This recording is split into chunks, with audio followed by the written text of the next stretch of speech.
He killed the screen and snapped, "Go away." I walked off, but a man in a suit arrived the next day. The evening my son-in-law told me to get out of my own living room. The news was murmuring softly from the television, and my knees were wrapped in a quilt I had sewn the winter after my husband died. The house smelled faintly of lemon polish and the chicken soup I'd simmered all afternoon. The lamp beside my chair cast a quiet cone of light over my knitting basket, my teacup, my open crossword. It was the hour of the day I had long ago claimed as mine. After the dishes, before the late-night aches, when the world grew small enough to fit inside 4 walls and one old woman's heartbeat. Hit that subscribe button and tap the bell icon so you never miss our latest uploads. The front door banged shut without so much as a hello. Heavy steps pounded down the hallway, bringing with them the sharp cologne and louder presence of Kyle. He moved through the house like he owned it, though his name appeared on exactly none of the papers that had paid for it. Behind him trailed my daughter, Ava, her shoulders tucked in as if she were trying to fold herself smaller. There were grocery bags hooked in her thin arms, all angles and plastic rustle. I did not turn my head. After 40 years with a stubborn man and 10 years of widowhood, I had learned the value of finishing a row of knitting before looking up. The commentator on the television was explaining something about interest rates when the screen went black. A thumb on the power button, a muffled click, and then a silence that pressed against my eardrums. "Hey," Kyle said, already sounding annoyed, as if my breathing alone offended him. "I need the big screen. Game night. You can watch your shows in your room." He stood between me and the blank television, arms spread comfortably across the back of the sofa, body angled like a gate. He did not look at me as he spoke. He looked through me, past me, beyond me, already reaching for the remote again to find his channel. I saw his reflection in the glass cabinet, a man in his 30s with a thinning beard, a stretched t-shirt, a belly bought on takeout and my electricity. I shifted my gaze to Ava. She was in the doorway to the kitchen now, knuckles white around the plastic handles of the shopping bags. I watched her face, searching for a flicker of protest, for a small crease of anger in her brow, for some sign that she remembered whose mortgage had built these walls. Her lips parted, then closed again. Her eyes dropped to the floor as if there was something written there she needed desperately to read. "This is my house," I said quietly. My voice sounded thinner than I felt. "I was watching." He snorted. "You're here all day. You can watch your news whenever. I work, I get one night. Don't start drama. Go knit in your room like you always do." There it was. Not the words themselves, but the casual flick of his hand, shooing me as he might shoo a cat from his favorite chair. Ava shifted her weight from one foot to the other, the bag squeaking softly. She did not say anything. Not, "Don't talk to my mother like that." Not, "It's her living room." Not even the smallest, "Kyle, come on." The silence between us grew hard and bright, like frost on glass. For a moment, I felt my throat tighten the way it used to when my husband raised his voice in a bad mood. Back then, I had called it, keeping the peace. Later, after the funeral, I learned a different name for it, erasing myself. Tonight, the old reflex stirred, the urge to slide off my chair, murmur an apology for existing, shuffle down the hall to my small bedroom and close the door quietly behind me. Instead, I exhaled slowly and let the feeling pass. The thing about working 42 years at the county records office is that it rearranges your understanding of what matters. Faces blur, drama fades, but ink on paper stays exactly where it is put. I had spent my life filing, stamping, rejecting, and approving documents for people who believed they could talk their way around the law. They never could. Words were wind. Deeds were anchors. I folded my knitting and set it gently on the side table. My cooling tea left a faint ring on the coaster when I moved the cup. The remote lay inches from Kyle's hand, and he snatched it as if I might steal it from him. He was already scrolling through sports channels when I pushed my hands against the arms of my chair and stood. My knees cracked loudly in the quiet room. The sound startled him. His eyes flicked toward me for the first time that evening. There was no respect in the glance, only a vague annoyance that a piece of furniture had decided to move on its own. "Where are you going?" Ava asked, her voice small. "For my knitting," Kyle muttered, answering for me. "She's going to sulk in her room. Leave her." "I told you not to bring up the TV." I did not correct him. I walked past the sofa, past the man sprawled there with his bare feet on my coffee table, past my daughter whose gaze slid sideways like a guilty shadow. I walked down the hallway with its framed photographs, the ones I had dusted every Thursday for years. Ava as a child at the beach, my late husband holding up a fish, my younger self in a blazer with a staff badge clipped to the lapel. In my bedroom, the air was cooler. The afternoon sun had left a pale rectangle on the carpet. I opened the wardrobe, then knelt beside the old cedar chest at its foot. My hands knew the latch without looking. Under folded sweaters and a box of holiday decorations lay a flat metal cash box and a bulging, rubber-banded folder. I carried both to the bed and sat down slowly, my joints protesting the motion. The folder's edges were frayed, the cardboard soft from decades of handling. I slid off the band and spread its contents like a deck of cards. The original purchase agreement, the mortgage papers, the satisfaction of lien, the current property tax bill. Each sheet bore my name in firm, looping letters. Martha L. Quinn, owner of record. In the hallway, the television roared back to life, the announcer's voice booming through the plaster. A cheer rose from the stadium on the screen. Kyle hooped in answer, as if the victory were his alone. Ava's softer voice floated from the kitchen, offering snacks, fetching another beer, smoothing over something I couldn't quite make out. I traced the embossed seal on the most recent deed with one fingertip. The raised circle bit lightly into my skin. So much of my life has been about keeping things in order, for other people. Tonight, the documents on my bed reminded me that I, too, had a file. And it was not empty. The insults over the years, little jabs about my forgetfulness, jokes about dinosaurs and their paperwork, the way he thanked Ava for dinner without acknowledging the woman who had paid for most of the groceries, rose up in my mind like silt stirred from the bottom of a pond. I had swallowed them, believing that this was the price of helping the kids get started. It had felt noble, even generous, to invite them into my home after their second baby, to tell them they could save for their own place while I covered the utilities. 4 years later, they were still in the guest room.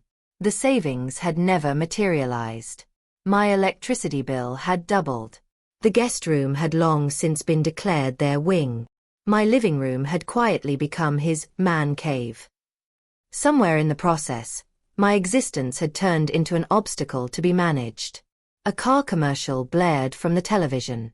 My left eye twitched. I stacked the documents carefully and slid them back into the folder. Then I opened the cash box. Inside lay a neat row of bank envelopes and a plain index card with numbers written in my handwriting. The balance of my pension account, the small inheritance from my sister, the modest but solid investments my late husband had tucked away in bonds rather than the stock market he never trusted. I looked at the totals. They did not make me rich. But they did mean I could survive without anyone else in my kitchen slamming my cupboards. For the first time in years, a simple question arose in my mind without immediately being drowned by guilt. What if I left? The thought sat there, astonishingly calm. Not a fantasy, not an empty threat hurled in an argument. A practical possibility. I imagined myself packing a small suitcase, taking these papers, closing the door behind me. Where would I go? A hotel downtown? A small inn by the highway? My cousin's spare room? Slowly, I put the cash box away but left the folder out. I slid it into my handbag and stood. My legs felt steadier than they had when I had walked in here. When I passed the mirror beside the bedroom door, I caught my reflection. Short gray hair pinned back in its usual clip, soft cardigan sagging at the elbows, reading glasses hanging from a chain. I looked like the sort of woman people stepped around in supermarket aisles without apology. Harmless. Invisible. There was comfort in that. A woman no one watched could go anywhere she pleased. In the living room, Kyle shouted at the television. Ava laughed too loudly at something he said. The sound scraped against my nerves like a spoon against a metal pot. I walked back down the hallway, my handbag on my arm, my house keys clinking softly. I crossed the living room without pausing. He barely glanced at me, absorbed in the glow of the game. "Where are you going?" Ava called, her voice edged with both worry and habit. "To run an errand," I said. Saying it, I realized it was true.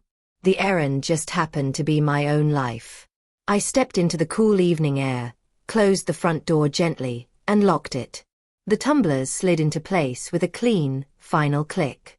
For the first time since they had moved in, I turned the key not from the inside, but from the outside, pockets full, heart strangely light.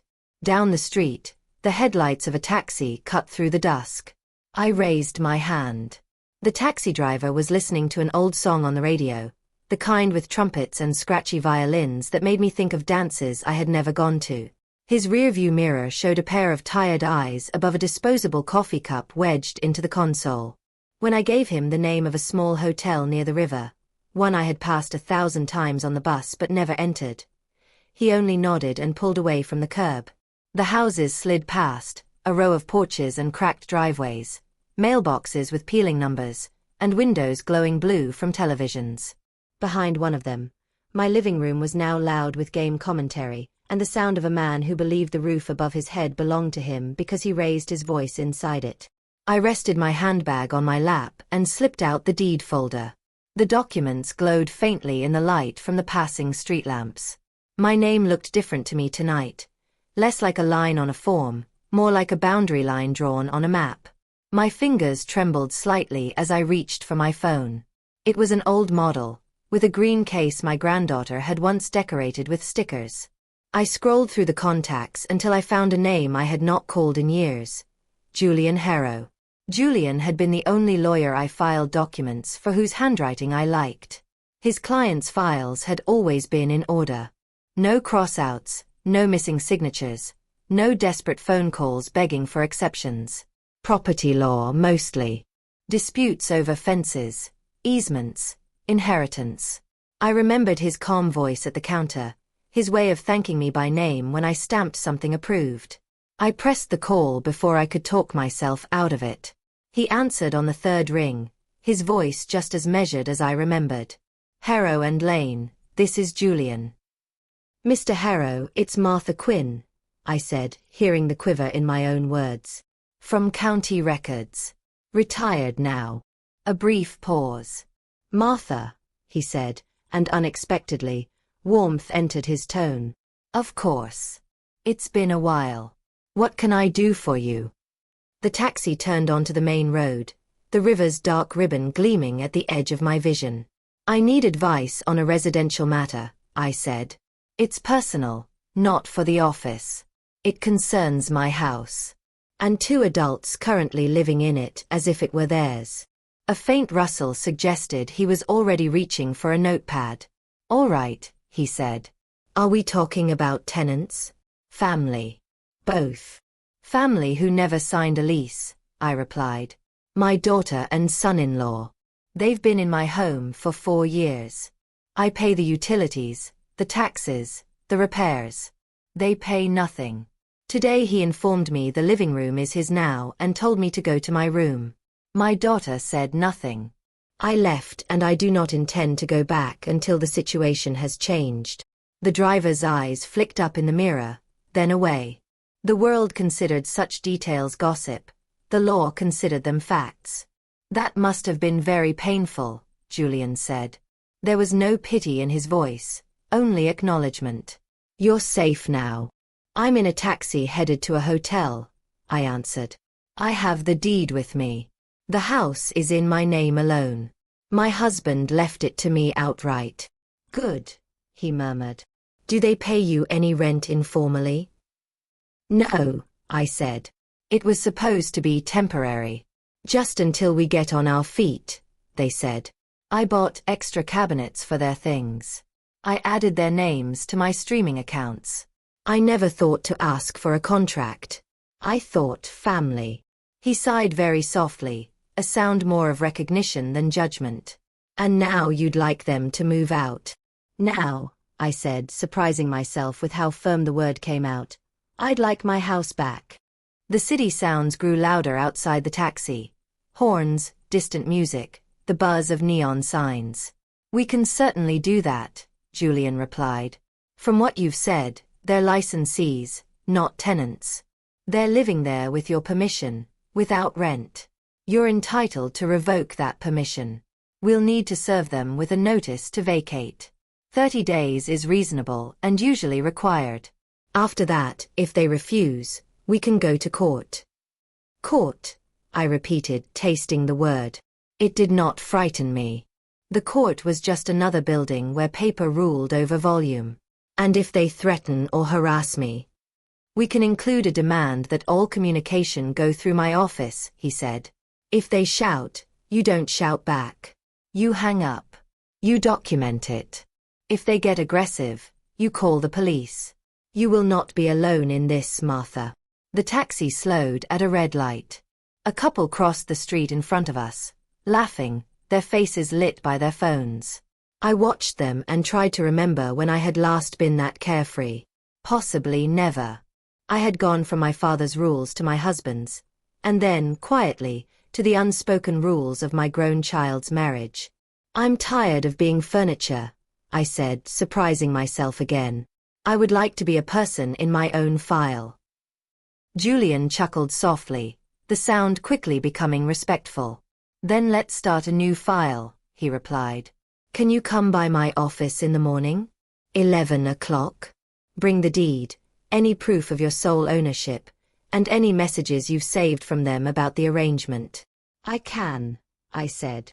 The taxi peeled away from the light. The hotel sign appeared ahead, a modest brick building with soft yellow windows and a sign that read Riverside INN in flaking gold letters. It was no luxury tower, but its lights looked clean and indifferent to my drama. One more thing, I added.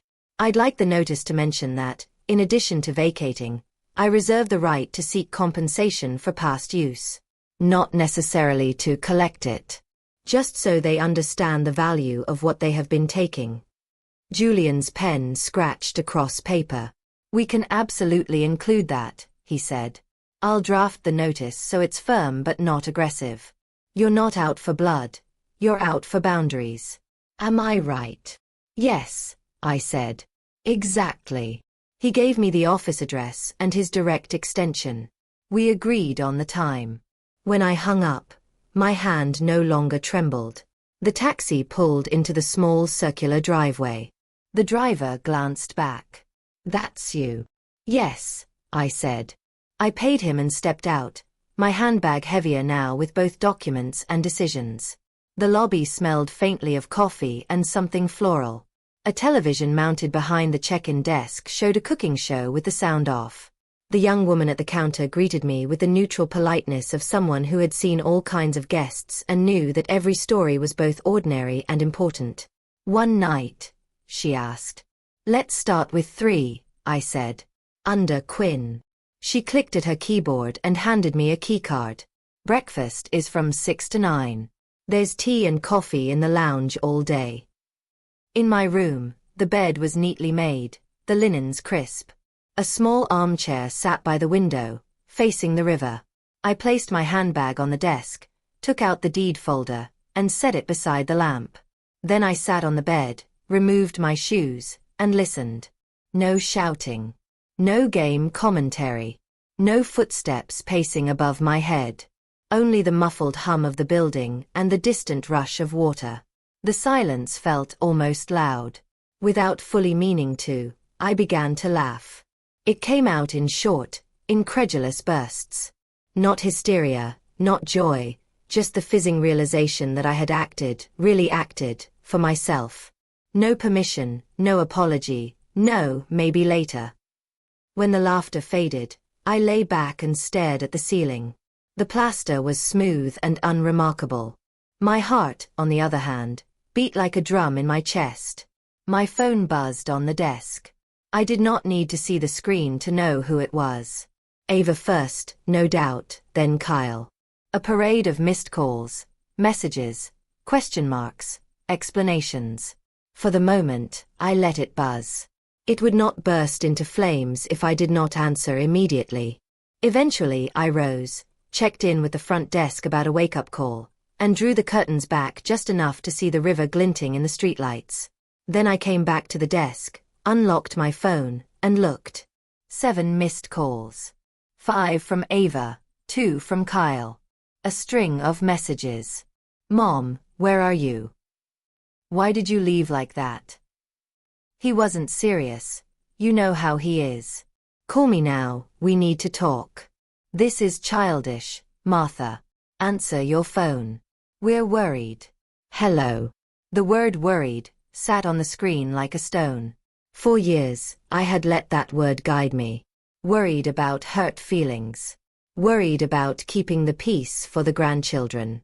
Worried about being alone if I insisted too much. I had worn worry like a cardigan, wrapped around myself until it became second skin. Tonight, I was more tired than worried. I chose one message. Ava's first. I tapped the phone. She answered so quickly it was as if she had been holding the phone in both hands, staring at it. Mom. Where are you? You walked out. Kyle is furious. The game is on mute. The kids are asking questions. You can't just leave like that without saying where you're going. It's not safe. You're not. You know you're not young. No, I said. I am not. A pause. Then why did you? Do you remember the deed, Ava? I asked gently. The paper you signed as a witness when your father refinanced the house that last time? Silence, then a cautious. Yes. I have it with me, I said. Tomorrow I'll be taking it to Mr. Harrow. He's a lawyer. We will be preparing a notice for you and your husband to vacate my home. You'll have 30 days. After that, if you remain, it will be trespassers, not guests. Her breath caught audibly. Mom, what are you talking about? We're family. Yes, I said. We are. That is why I let you move in when you needed help. That is why I have paid for 4 years of your electricity, your internet, the extra fridge. That is why I have kept quiet when I should have spoken. But the family does not get to tell the owner of a house to go to her room. He was just mad, she said quickly. He didn't mean it. You know how he gets when he's stressed. He apologized, sort of.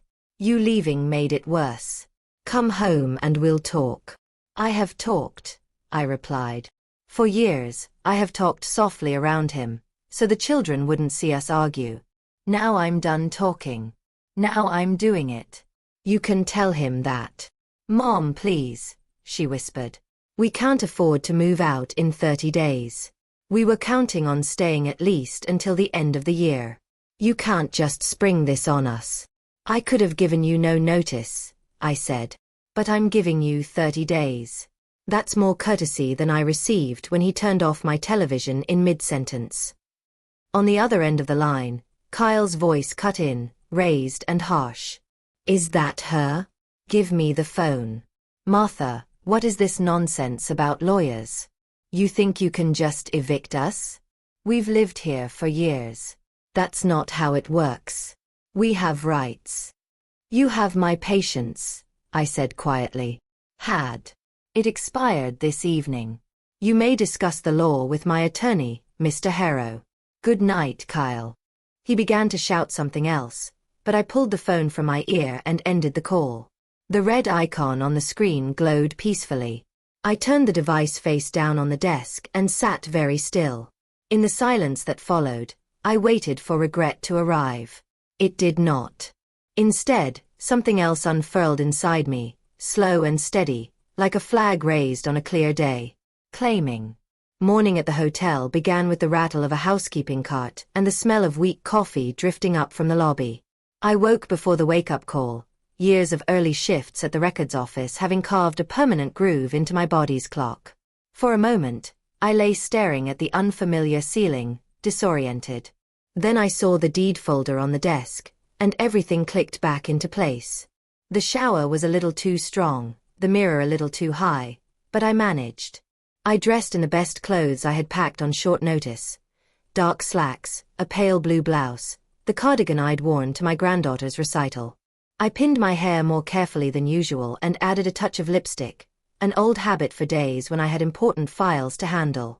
The taxi to Julian's office cost more than I would have liked. I watched the meter climb and reminded myself that money spent reclaiming one's life was not wasted. The building that housed his firm was a narrow brick structure squeezed between a coffee shop and an insurance agency. A small brass plaque beside the buzzer read Harrow and Lane, attorneys at law. Inside, the air smelled of paper and toner ink. A young receptionist greeted me by name once I gave it, her tone respectful. "Mr. Harrow is expecting you, Ms. Quinn. Please have a seat." I chose a chair by the window, my handbag resting on my knees like a shield. On the opposite wall, framed certificates glowed quietly. I looked at my reflection in the glass. An older woman, yes, but not as frail as I had felt the night before. Julian appeared in the doorway a few minutes later. Time had thinned his hair and deepened the lines around his mouth, but his eyes were the same. Alert, thoughtful, kind. "Martha," he said, extending a hand. "It's good to see you." "You as well," I replied, shaking it. His grip was firm, neither patronizing nor dismissive. We settled into his office, a space organized around shelves of bound casebooks and neat stacks of files. He gestured to the chair across from his desk. "Let's get the facts down," he said. "Tell me everything you think I should know." I laid the deed folder between us, sliding it toward him. As he read, I told him the story, not just of last night, but of the 4 years that had led up to it. The invitation after their second child. The assurances that it was temporary. The promises of savings. The gradual shift from gratitude to entitlement. The way the living room had morphed from your cozy space to my setup in Kyle's mouth. "I wanted to help," I said simply. "I know how hard it is for young families nowadays. But somewhere along the way, help turned into expectation. And then expectation turned into contempt." Julian nodded slowly, flipping through the papers with a practiced eye. "You have a clear title," he said. "No liens. Taxes up to date. And from what you've told me, there's never been any formal rental agreement, just a verbal understanding that they could stay for a while you covered the bills." "Yes," I said. "I thought that meant until they got their own place. Apparently, they heard until Martha dies and we inherit the house by default." His mouth tightened faintly, though his eyes crinkled with the tiniest hint of dark humor. "Verbal understandings cause more trouble than most contracts," he said. "But the law is fairly straightforward here. They are guests on your property. Guests who have overstayed their welcome. We'll start by making that clear on paper." He drafted the notice while I watched, explaining each clause as he typed. The language was formal but not cruel, a statement that I, as sole owner, was terminating their permission to occupy the property, a deadline 30 days from the date of service, a mention that any continued occupation after that date could result in legal action and potential liability for use of the premises. He added, at my request, a line noting that all communication regarding the matter should go through his office. "This will help create a buffer," he explained. "If they harass you, we can show a pattern. If they behave, all the better." "When they receive this," I asked, "what happens?" "They'll be shocked," he said frankly. "They'll call you, they'll call me, they'll shout, they'll plead. That is noise. The signal is the date at the top and the date at the bottom. 30 days. After that, if they're still there, we file an unlawful detainer action. A judge will look at your deed, listen to some shouting, and then sign an order. The sheriff will enforce it if necessary. But many people fold when they realize paper is against them." I closed my eyes briefly, picturing Kyle's face when a stranger in a blazer handed him a document he could not talk over. The image did not bring me joy, exactly. It brought something quieter, relief that for once, someone else would be the messenger. "Who will deliver it?" I asked. "I will send one of my associates this afternoon," he replied. "Lena and Kyle will both be asked to acknowledge receipt. We'll keep a copy. After that, The clock starts. In the meantime, you remain elsewhere, for your own peace and safety. If you need to go home to collect things, do so with a friend or call us first. It felt strange to hear my own life discussed in such procedural terms. Strange, and oddly comforting. Feelings had ruled my decisions for too long. It was a relief to hand this part to the cold predictability of the process. When the documents were printed, Julian slid them across the desk with a pen.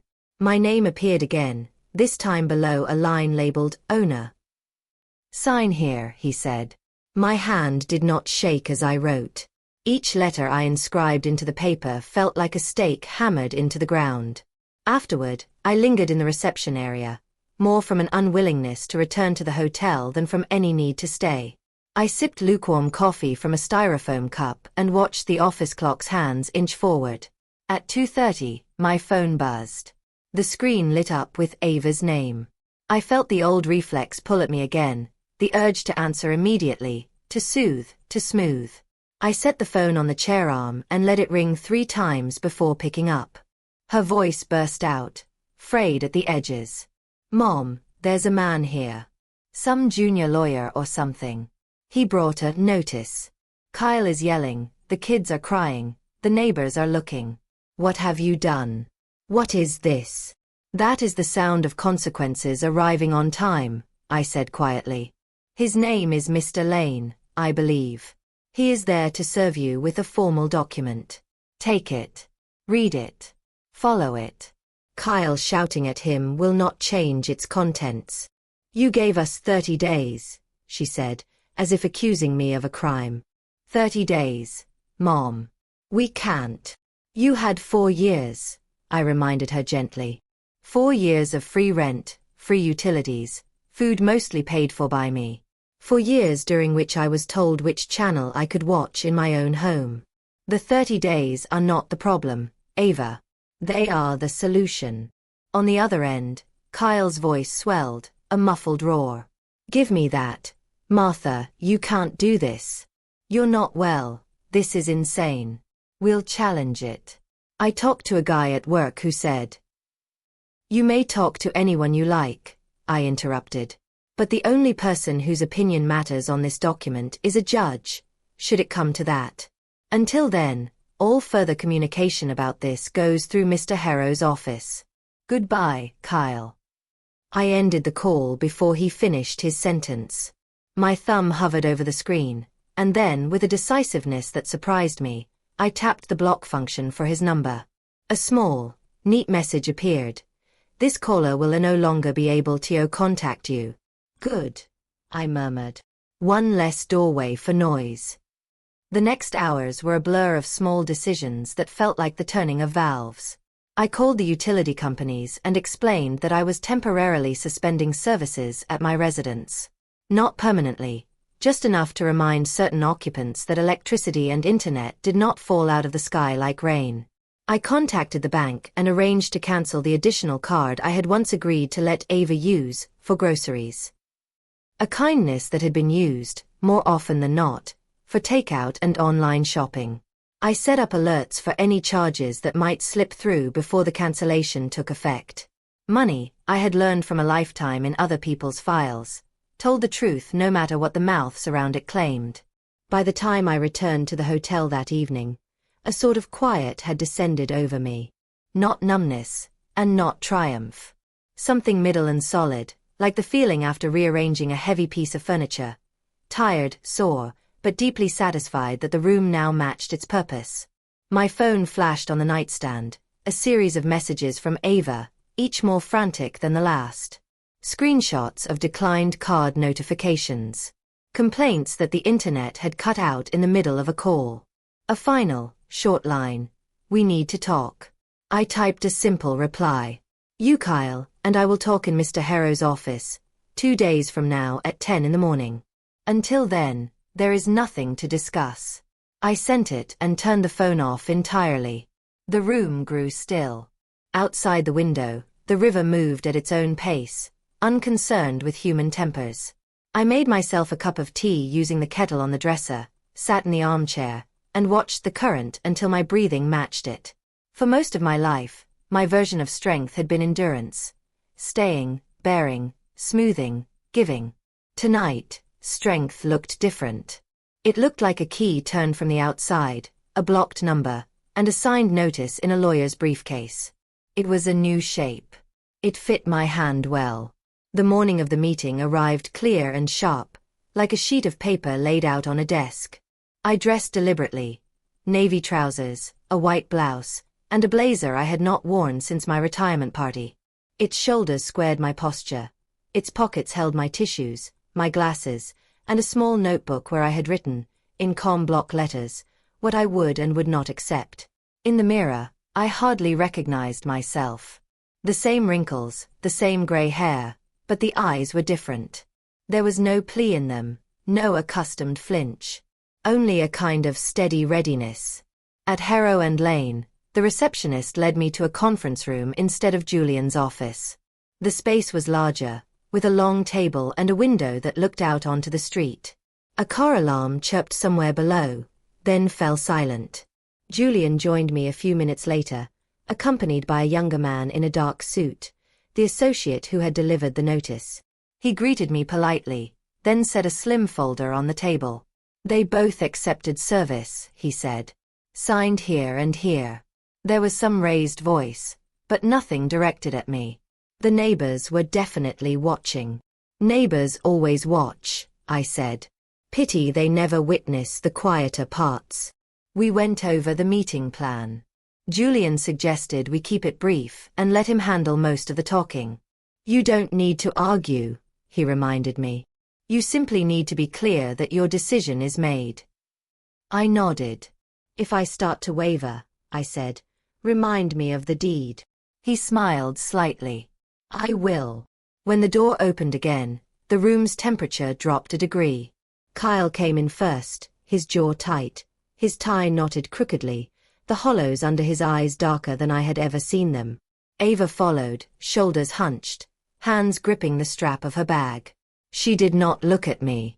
Let's get this over with, Kyle said, dragging out a chair and dropping into it with performative nonchalance. I don't have all day. On the contrary, Julian replied pleasantly. You have 30. He gestured for them to sit.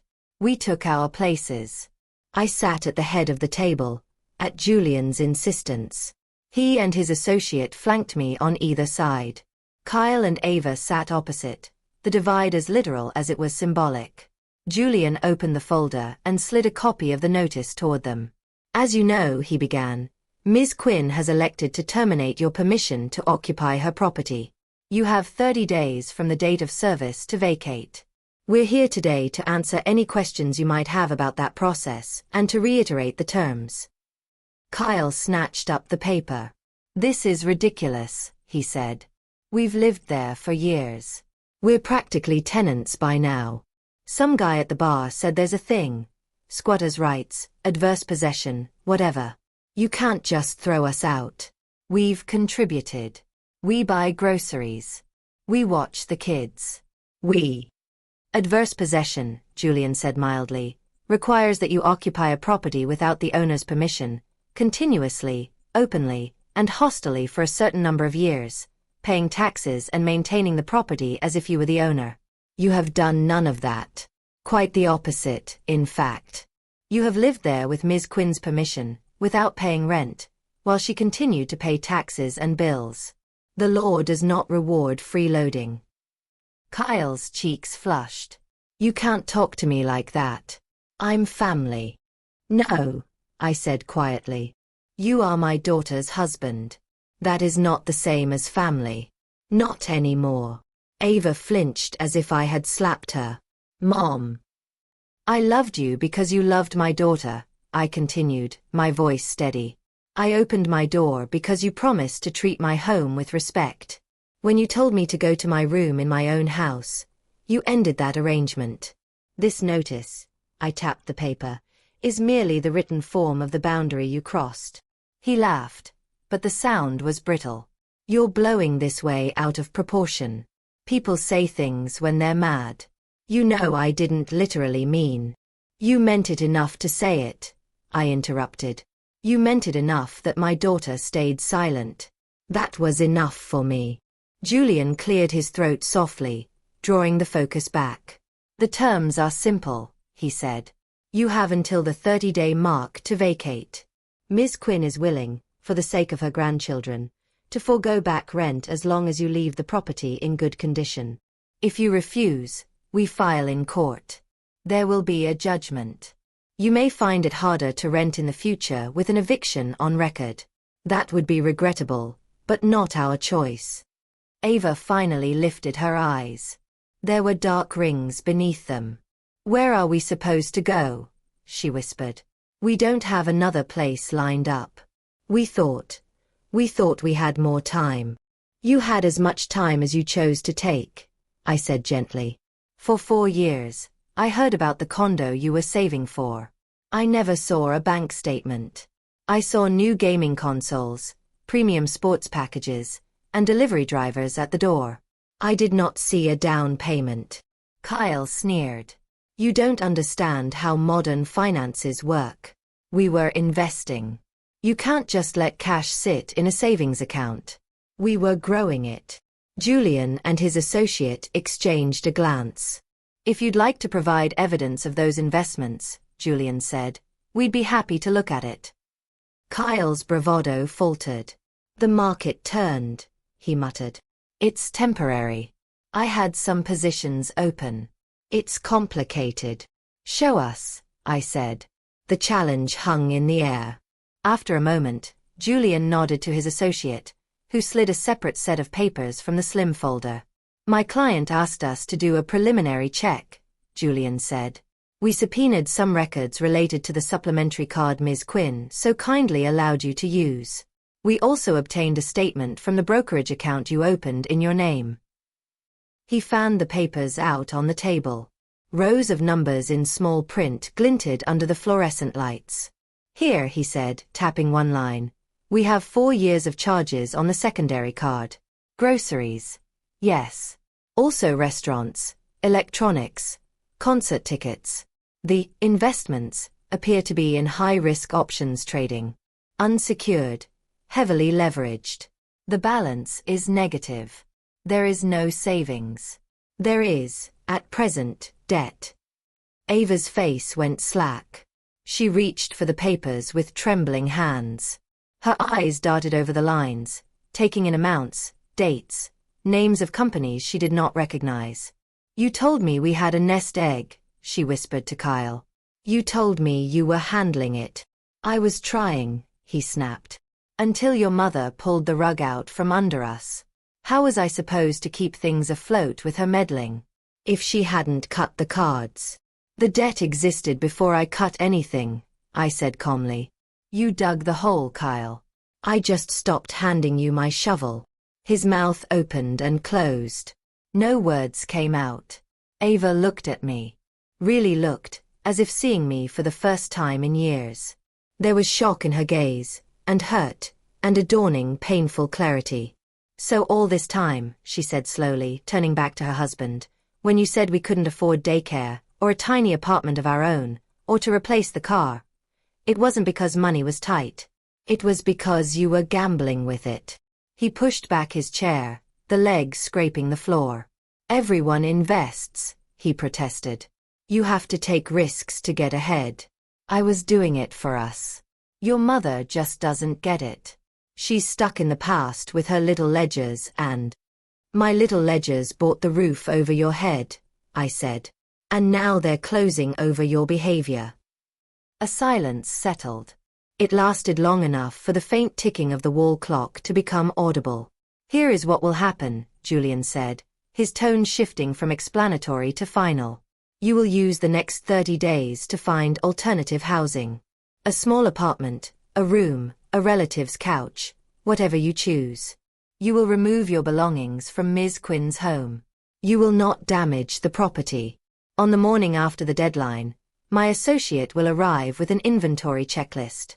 If you are gone and the house is in reasonable condition, we close this file and everyone moves on. If you are not, we go to court. This is not a threat. It is a sequence of events. Do you understand? Kyle stared at him, breathing hard. Finally, he muttered something that sounded like, "Fine," and slumped back into his chair. Ava wiped at her eyes. "And me?" she asked softly, turning to me. "Where do I fit in this sequence?" "You are an adult," I said. "You will decide where you sleep. If you stay with him, you will share whatever consequences he earns. If you choose differently, we will talk. But the days of you using my house as a cushion while he cuts holes in it are over." Tears overflowed now, carving bright tracks down her cheeks. "You're choosing a building over your own daughter," she whispered. "No," I said, feeling my own throat tighten. "I am choosing my dignity over my own fear. You are free to stand beside me or not. That choice is yours." Julian cleared his throat again, politely ending the exchange. "Unless either of you has further questions about the notice," he said, "I think we're done here." There were no questions. There were only unasked things hanging in the air. We stood. Kyle stalked from the room without another word, the door banging behind him. Ava remained, fingers twisting in the strap of her bag. She looked smaller than I remembered, as if the years had folded her inward. "I don't know where to go," she said, the words barely audible. "You have a job," I reminded her gently.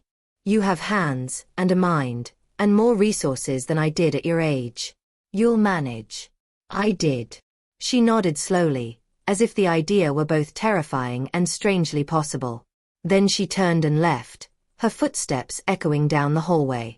When she was gone, my legs suddenly felt weak. I sank back into the chair, my hands gripping the armrests. "Are you all right?" Julian asked. "Yes," I said. As the word left my mouth, I realized it was true. I was shaken, exhausted, and deeply sad. But beneath all that, there was a core of rightness that I had not felt in a very long time. "Yes, I am." The 30 days that followed did not pass quickly or quietly. They moved like weather, some days clear and crisp, others heavy with clouds of memory and doubt. I returned to my house twice during that month, each time with a friend at my side and my phone in my pocket. The first visit was to gather personal items, a box of photo albums, my late husband's watch, some winter clothes. Kyle was not home. Ava hovered in the hallway, eyes red, offering to help pack. I declined. I needed to feel my own hands on my things, to remind myself what truly belonged to me. The second visit was closer to the deadline, to meet with a contractor Julian recommended about minor repairs and repainting. By then, much of their furniture had migrated to the garage in untidy stacks. Cardboard boxes filled the corners. The house felt like a suitcase being overstuffed before a reluctant trip. Kyle glared from the kitchen as I walked through with the contractor, pointing out scuffed walls and a leaking faucet. He muttered under his breath, loud enough that I could hear the words ungrateful and senile. I did not respond. He was a man trying to exercise control in the last place left to him, his own mouth. Ava came by the hotel once, halfway through the month. She perched on the edge of the bed like a child, though she was 40. She spoke of apartment listings, of daycare schedules, of her growing realization that the castle she thought they had been building together was made of my checkbook and Kyle's stories. She cried. I listened. I did not offer to fix it. "Part of me wants to ask if I can stay with you," she admitted at one point, eyes searching mine. "Just me and the kids. Just for a while." The words tugged at every old instinct I had. I could see the arrangement in my mind in an instant. Bunk beds in the spare room, toys in the hallway, little shoes lined up by the door. Warmth, noise, a second chance to do motherhood differently. I also saw another Kyle, years from now. Or the same one, back again, softened by time and need, sliding into my living room once more with his bag of excuses. "I love you," I said carefully. "And I love my grandchildren. But I cannot offer you permanent refuge under my roof again. Not now. Not ever. A guest room for a weekend, a holiday visit, yes. A new arrangement where I once again become the buffer between you and a man who will not grow up? No." She flinched, then nodded slowly. "I thought you'd say that," she whispered. Part of me is angry. Part of me is relieved. If you had said yes, I'd have run right back to the same pattern, just with fewer doors between us and him. You deserve your own keys, I replied. On the 30th day, I did not go to the house. I went instead to a small spa on the outskirts of town, a place with chipped tiles and earnest staff. I spent the morning in warm water, letting my bones float, my mind drift. My phone stayed in my locker. When I emerged, skin wrinkled and heart oddly light, I checked my messages. There was one from Julian's associate. House vacant. Keys collected. Minor wall damage. Scuffs. Nothing serious. Attached a photo of 3 keys on a ring, resting on my kitchen counter. I sat on a plastic chair by the vending machine, towel wrapped around my hair, and stared at those keys. For 30 years, they had hung on the same hook by the front door. For 4 of those years, they had meant open door to everyone but me. Now, for the first time, they represented something else entirely. Choice. That afternoon, I stopped at a hardware store. I bought paint samples and new door locks. The clerk, a young woman with a nose ring, asked if I needed help carrying anything to the car. I declined. The handles cut into my palms on the short walk, but I held them anyway. When I unlocked my front door, the air inside was stale and dusty. The living room was a bare rectangle. The divots in the carpet showed where the sofa and television stand had been. A few forgotten items remained, a mismatched sock, a broken toy car, a cheap plastic cup with a sports logo. I opened all the windows. The house exhaled slowly, as if expelling a long-held breath. Fresh air poured in, curling around corners, lifting the hems of curtains, stirring the dust. I spent the rest of the day cleaning. I scrubbed baseboards and wiped down cabinets. I patched nail holes and rolled new paint onto the walls, choosing a soft, warm color that made the room glow even without the television's light. My shoulders ached, my knees protested, but I kept going, fueled by an energy I had not felt in years. By evening, I brewed a pot of tea and sat on a folding chair in the middle of the freshly painted living room. The walls were still damp, the floor still tacky in places, but the room felt undeniably mine. My footsteps echoed lightly. No one shouted from another room. No one asked about dinner. The silence was full rather than empty. The next day, a carpenter came to repair a broken cabinet door and adjust the back gate. A locksmith changed the locks. I kept one spare key in a small tin box on my bedroom shelf. The others went on a ring in my handbag. A week later, Ava came by. She parked her own car, a modest hatchback she had bought in her own name, in front of the house.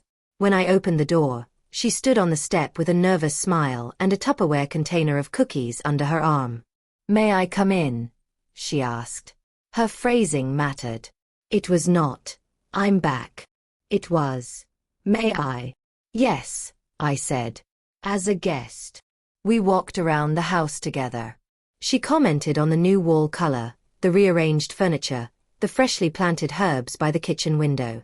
"It feels different," she said. "Lighter." "It is different," I replied. The house learned to say no. Over tea at the kitchen table, she told me about her small apartment. The kids' bunk beds, the narrow balcony where they had planted tomato seeds in a plastic tub, the upstairs neighbor's loud music. The modest freedom of paying her own utilities, of choosing her own internet plan, of knowing that when she turned on her television, no one could tell her to go to her room. "I filed the papers," she said quietly. "For the divorce." He was furious. He said I was letting you poison me against him. I told him I was finally listening to myself. I reached across the table and covered her hand with mine. "I am proud of you," I said simply. She squeezed my fingers. "If you hadn't drawn that line," she said, "I might never have noticed there was one." The weeks turned into a new kind of rhythm. I returned to my routines, morning walks, afternoons with library books, evenings with my knitting, but they felt different now. Each small act, from choosing a radio station to deciding what to cook, carried a subtle joy precisely because it was mine to choose. On Wednesdays, I started having tea with a few women from the neighborhood. It began informally, with one friend stopping by to check on me and another joining us, just for a minute. The conversations drifted from weather to grandchildren to aches and medications, until one afternoon they landed, of their own accord, on adult children and money. "Mark wants me to put his name on my account," said Vera, stirring her tea. "Say it's just in case something happens to me." "But the way he says it," she trailed off, eyes worried. "My daughter keeps hinting that I should sign the house over to her now," chimed Alma. "To avoid taxes later," she says. "But every time I picture myself without my name on that deed, my stomach flips." I listened, feeling the familiar itch of old habits. For years, I had been the woman behind the counter, checking boxes and stamping approvals. I had watched people sign away rights they didn't know they had, or refuse to sign out of pride when compromise would have helped. I had seen again and again how ignorance made people vulnerable. "I'm not a lawyer," I said slowly, "but I spent 42 years watching papers pass through official hands. I can tell you this much. You never sign anything important on a sigh. Or because someone says, 'If you really loved me.' You sign when your head is clear and your questions have answers." They looked at me, eyes wide, teacups forgotten. "So what do we do?" Vera asked. I thought of Julian, of the meeting room and the neatly arranged papers. I thought of the difference between the woman who had sat in that room silently furious and the one who had walked out steady. "We start with information," I said. "Next Wednesday, bring any letters you've been given, requests, drafts, whatever. We'll read them together. We'll make a list of questions. Then, if we need a professional opinion, I know a man who writes very readable notices." Their laughter lightened the room. It was the kind that comes when fear finds a small foothold in understanding. Over the following months, those Wednesday teas became something else entirely. A circle. A place where women who had been told for decades to be grateful and quiet could say, "I don't like this," and not be shamed for it. We talked about wills and passwords, about who really owned the car whose payments you made, about the difference between helping and being used. Word spread. Betty came one week, red-eyed, clutching a letter her son had drafted for her to sign. It would have turned her into a lifetime tenant in the house she had paid for, while making him the owner now. "It's an investment, Mom," he had told her. "I'll take care of everything." We read the letter together. We underlined clauses.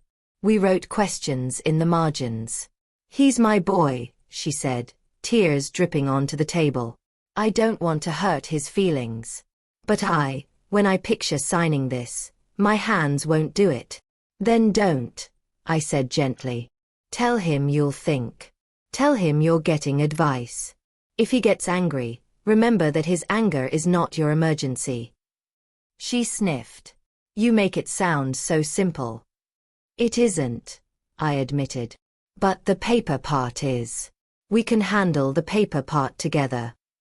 That night, after they had all left, I sat alone in my freshly claimed living room. The television was off. The only sound was the ticking of the clock and the distant rumble of a bus passing by. On the end table lay the remote, a small, innocuous piece of plastic. Once, it had been a symbol of power in my house, an object wielded like a scepter. Now it was just a device. I picked it up and turned on the radio, scrolling until I found a station playing a slow violin concerto. The music filled the room, soft but sure. I adjusted the volume one notch higher, then another, until it was exactly where I liked it. Not low enough to be swallowed by the refrigerator's hum, not loud enough to rattle the windows. Just right for my ears, in my chair in my house. I sat back and closed my eyes. Boundaries, I had learned, were not walls built against love. They were fences with gates that you controlled. You could open them for guests, for laughter, for help when you needed it. You could close them when someone barged through with demands and disrespect. You could even change the locks if you had given out too many keys. The papers in my locked drawer, the deed, the bank statements, the legal notices filed and resolved, were proof of one kind of ownership. The quiet in my chest, The ease with which I now said no without an apology attached was proof of another. Beyond my window, the streetlights flickered on, one by one. Somewhere, people were shouting at televisions, arguing over who controlled the remote, mistaking volume for authority. Somewhere, other women the age of my friends were being told to go to their rooms in houses they had bought, or to sign papers they did not understand for children who did not see them as people. Perhaps they would hear about our Wednesday teas. Perhaps they would never come. But some would. I had seen it happen already, one neighbor telling another, "You should talk to Martha. She knows things. And she doesn't let anyone shout over her anymore." I smiled to myself, feeling the faint tug of tired muscles from the day's chores. I turned the music down a notch, then up again, just because I could. The keys lay on the table beside me, a small, bright tangle of metal. Mine. Not as a weapon, not as a prize, but as a simple, everyday tool. Tomorrow, the doorbell rings at 4 o'clock. There would be tea and questions, and pens laid out beside blank paper. There would be women sitting a little taller than they had the week before. There would be, in that small living room with the warm walls and the scratchy armchair, a quiet revolution of documents and dignity. I reached for my notebook and opened it to a fresh page. At the top, I wrote, "Wednesday, topics." Underneath, in slow, careful letters, I added, "Helping without erasing yourself." Then I closed the notebook, set it down, and simply listened, to the violin, to the house, to my own breathing. All of it, finally, under my control.